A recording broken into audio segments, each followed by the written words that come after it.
بارش کی بوندیں آہستہ آہستہ کھڑکی کے شیشے پر دستک دے رہی تھیں۔ کمرے میں مدھم روشنی جل رہی تھی۔ ایک بوڑھا شخص جس کا نام عمران تھا اپنے ہاتھ میں ایک پرانا فوٹو البم پکڑے بیٹھا تھا۔ آنکھ میں نمی تھی لیکن چہرے پر الجھن اور خوف کا سایہ بھی تھا۔ عمران پچھلے 15 سال سے ایک ہی لڑکے کو اپنا بیٹا سمجھ کر پال رہا تھا، احمد۔ اس نے احمد کے لیے سب کچھ قربان کیا، بہترین اسکول، بہترین کپڑے، محبت اور تحفظ۔ لیکن آج ایک ایسی حقیقت اس کے سامنے کھڑی تھی جس نے اس کی دنیا کی بنیادیں ہلا دی تھیں۔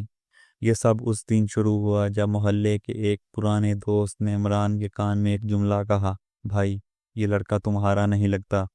پہلے تو عمران نے ہنس کر بات ٹال دی، لیکن اگلے چند دنوں میں چھوٹی چھوٹی باتوں نے اس کے ذہن میں شکوک کے بیج بو دیے۔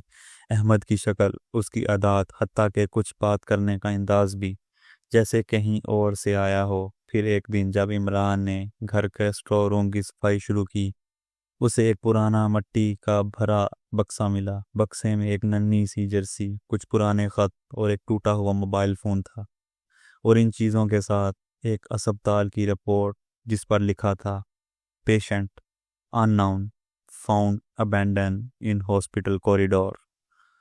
عمران کے ہاتھ کانپ گئے۔ یہ رپورٹ احمد کے پیدائش کے سال کی تھی، لیکن اس میں ماں باپ کے خانے خالی تھے۔ وہ لمحہ عمران کی زندگی کا سب سے خطرناک موڑ تھا۔ اس کا دل زور زور سے دھڑکنے لگا۔ کیا پچھلے 15 سال کا رشتہ ایک جھوٹ پر کھڑا تھا؟ کیا وہ بچہ جسے وہ اپنا خون سمجھتا رہا اصل میں ایک اجنبی تھا؟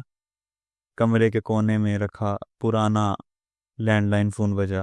عمران نے کانپتے ہاتھ سے ریسیور اٹھایا۔ دوسری طرف سے ایک مدھم بھاری آواز آئی، سچ جاننا چاہتے ہو تو کل آدھی رات کو پرانے ریلوے اسٹیشن آ جانا اکیلے۔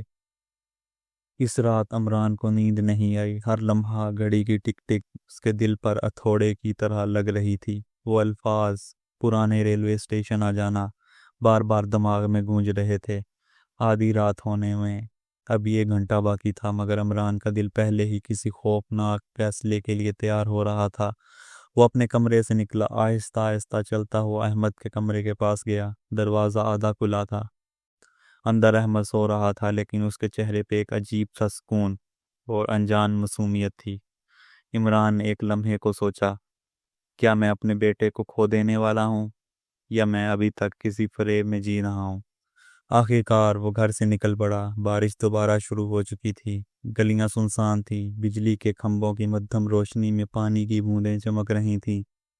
عمران کا ہر قدم اسے ریلوے اسٹیشن کی طرف لے جا رہا تھا۔ پرانا ریلوے اسٹیشن ایک بھوت بنگلے کی طرح ویران، پرانی اینٹوں کی دیواریں، زنگ آلود بورڈ، کونے میں پڑی ٹوٹی کرسیاں۔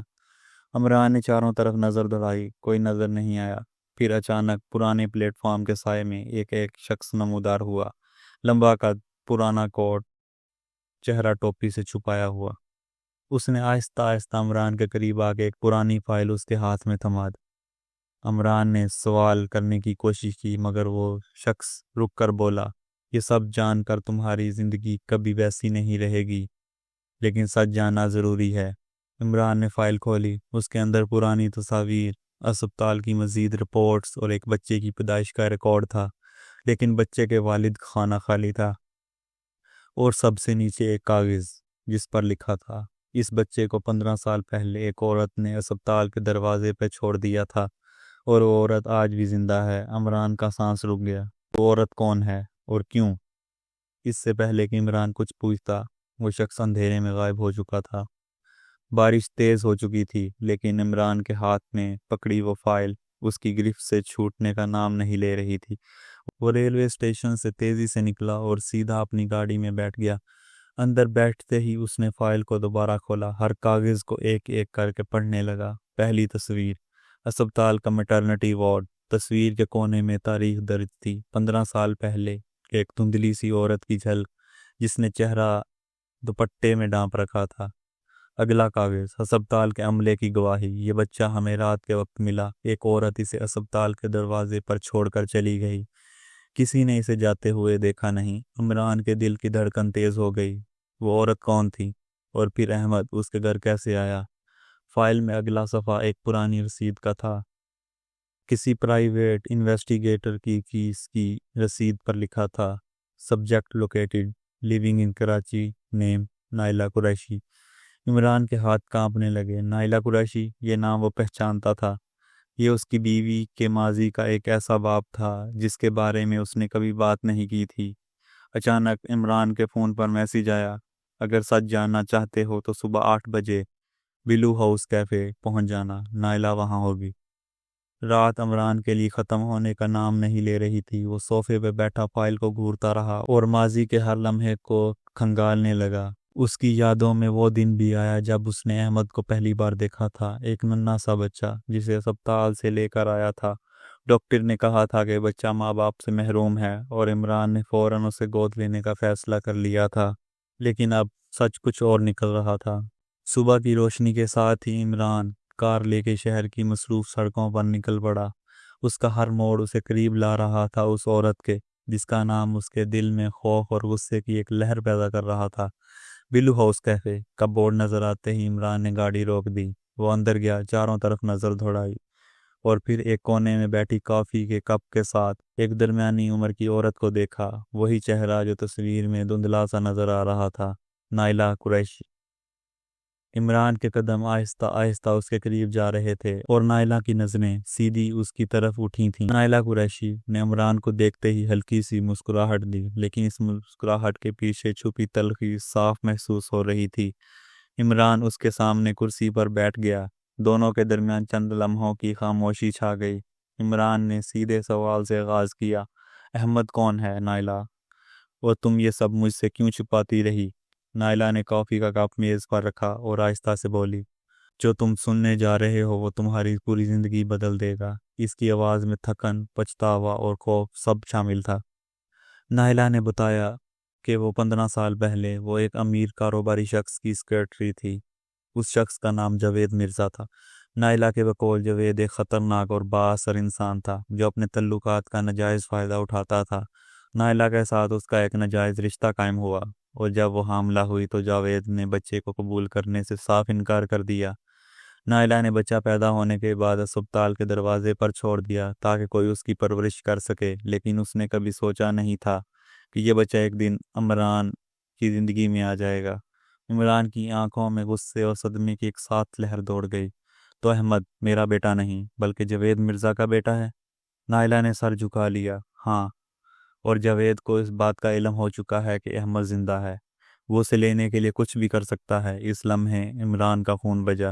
اسکرین پر ایک انجان نمبر اور دوسری طرف ایک گہری کرخت آواز، مسٹر عمران، تمہارے پاس احمد کے میرے حوالے کرنے کے لیے صرف 24 گھنٹے ہیں، ورنہ تم دونوں کی لاشیں شہر کے بیچوں بیچ ملیں گی۔ عمران کے ہاتھ سے فون پھسلتے پھسلتے بچا۔ نائلہ نے ڈرتے ہوئے کہا، تم سمجھ نہیں رہے جاوید، جو کہہ رہا ہے وہ کر بھی سکتا ہے، وہ تمہیں ختم کر دے گا۔ عمران کی آنکھوں میں فیصلہ صاف جھلک رہا تھا۔ نائلہ، احمد میرا بیٹا ہے، چاہے خون کا رشتہ ہو یا نہ ہو، میں اسے کسی قیمت پر جاوید کے حوالے نہیں کروں گا۔ کیفے کی کھڑکی کے باہر ایک سیاہ SUV آ کر رکی۔ اندر 4 مسلح آدمی بیٹھے تھے۔ نائلہ کا چہرہ زرد پڑ گیا۔ وہ آ گیا ہے۔ عمران نے کرسی پیچھے دھکیلی اور کھڑا ہو گیا۔ اب کھیل شروع ہو چکا تھا۔ کیفے کے دروازے پر ہلکی سی بیل بجی اور 2 لمبے طاقتور جسموں والے گارڈز اندر داخل ہوئے۔ ان کے پیچھے ایک نفیس سوٹ میں چہرے پر برف جیسی سنجیدگی لیے جاوید مرزا خود چلتا ہوا آ رہا تھا۔ اس کے ہر قدم سے طاقت اور دھمکی ٹپک رہی تھی۔ عمران نے نائلہ کو پیچھے ہٹایا اور سامنے آ کر کھڑا ہو گیا۔ جاوید نے کرسی کھینچی، بیٹھتے ہوئے سگار جلایا اور دھواں عمران کے چہرے پہ چھوڑا۔ مسٹر عمران، سیدھی بات کرتا ہوں، وہ بچہ میرا ہے۔ 15 سال سے تم اس کے نام پر باپ بنے ہوئے ہو، لیکن خون کا رشتہ کبھی نہیں بدلتا۔ عمران غصے میں، خون کا رشتہ ہو نہ ہو، وہ میرا بیٹا ہے۔ میں نے اسے پالا ہے، میں نے اسے سکھایا ہے۔ تمہارے پاس صرف ایک چیز ہے، اس کا خونی تعلق۔ جاوید نے ہلکی سی ہنس کر میز پر ہاتھ مارا اور 2 گارڈز کو اشارہ کیا۔ گارڈز فوراً آگے بڑھے، لیکن عمران نے تیزی سے اپنی جیب سے پستول نکال لی۔ عمران، کوئی ایک قدم بھی بڑھا تو تمہیں زندہ یہاں سے واپس نہیں جانے دوں گا۔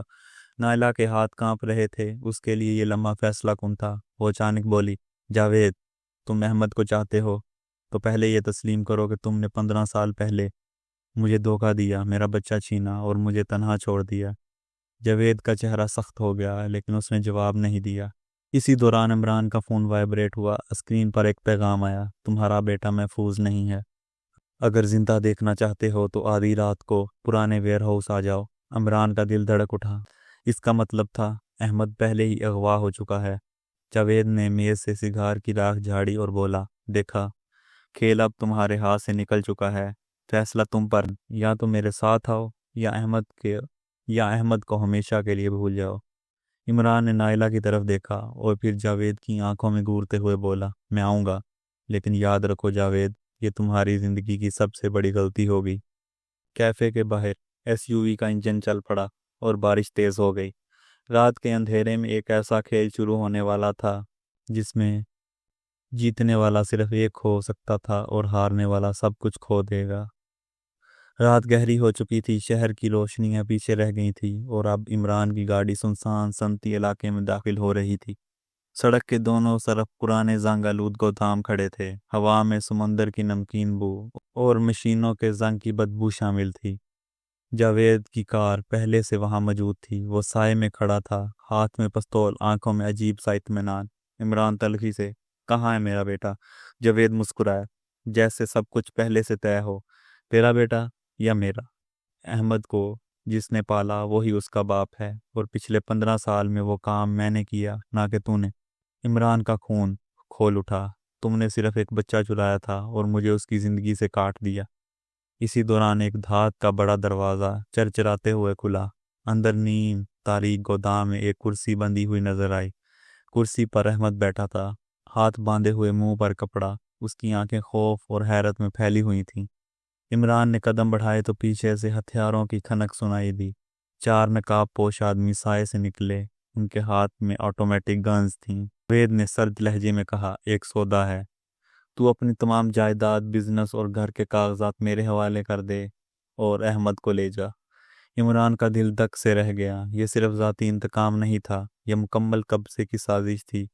عمران غصے سے، تو نے 15 سال اس دن کا انتظار کیا ہے نا؟ جاوید نے قریب آ کر کہا، 15 سال نہیں عمران، بچپن سے۔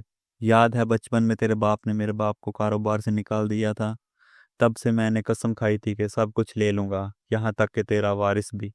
عمران نے ایک لمحہ سوچے بغیر اچانک جیب سے ایک چھوٹا سا جی پی ایس ٹریکر نکالا اور زمین پر پھینک دیا، جس پر ایک چھوٹی سی لائٹ جلملا رہی تھی۔ یہ اشارہ تھا کہ پولیس قریب ہی ہے۔ جاوید نے چونک کر اپنے آدمیوں کو کچھ کہنے کی کوشش کی، لیکن اس وقت گودام کے باہر سائرن کی گونج سنائی دی۔ نقاب پوش گھبرا گئے، کچھ فائر کرنے لگے، لیکن پولیس کے کمانڈوز نے فوراً اندر دھاوا بول دیا۔ ہر طرف گولیاں چلنے لگیں، دھماکے کی آوازیں آئیں، دھول اور چیخیں گودام میں بھر گئیں۔ عمران نے موقع کا فائدہ اٹھاتے ہوئے دوڑ کر احمد کی طرف لپکا۔ اس نے رسیاں کاٹیں اور کپڑا ہٹایا۔ احمد ہانپ رہا تھا، لیکن اس کی آنکھوں میں باپ کے لیے عقیدت اور تحفظ کا احساس تھا، چاہے وہ اصل باپ تھا یا نہیں۔ اس لمحے وہی اس کا سہارا تھا۔ جاوید کو پولیس نے زمین پر گرا دیا، اس کے ہاتھوں میں ہتھکڑیاں ڈالیں، وہ مسلسل چیخ رہا تھا، یہ میرا بیٹا ہے، میرا۔ عمران نے بغیر جواب دیے احمد کو گلے لگا لیا۔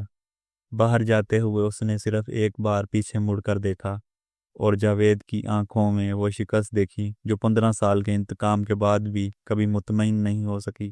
اس وین جاوید کو لے جا چکی تھی۔ گودام کے باہر ایمبولینس کا دروازہ بند ہوا اور احمد کا طبی معائنہ شروع ہوا۔ عمران کے دل میں ایک ہی سوال گونج رہا تھا کہ احمد واقعی میرا بیٹا ہے؟ 2 دن بعد اسپتال میں احمد کے بستر کے پاس عمران بیٹھا تھا۔ ڈاکٹر ایک فائل ہاتھ میں لیے کمرے میں داخل ہوا۔ اس کی آنکھوں میں سنجیدگی تھی۔ ڈاکٹر آہستہ لہجے میں، ڈی این اے ٹیسٹ کی رپورٹ مسٹر عمران۔ عمران نے اپنے کانپتے ہاتھوں سے لفافہ کھولا۔ کاغذ پر واضح الفاظ میں لکھا تھا، پروبیبلٹی آف بایولوجیکل پیٹرنٹی 0%۔ ایک پل کو عمران کی دنیا رک گئی۔ یعنی احمد میرا بیٹا نہیں؟ ڈاکٹر نے آہ بھری، جی، حیاتیاتی طور پر نہیں۔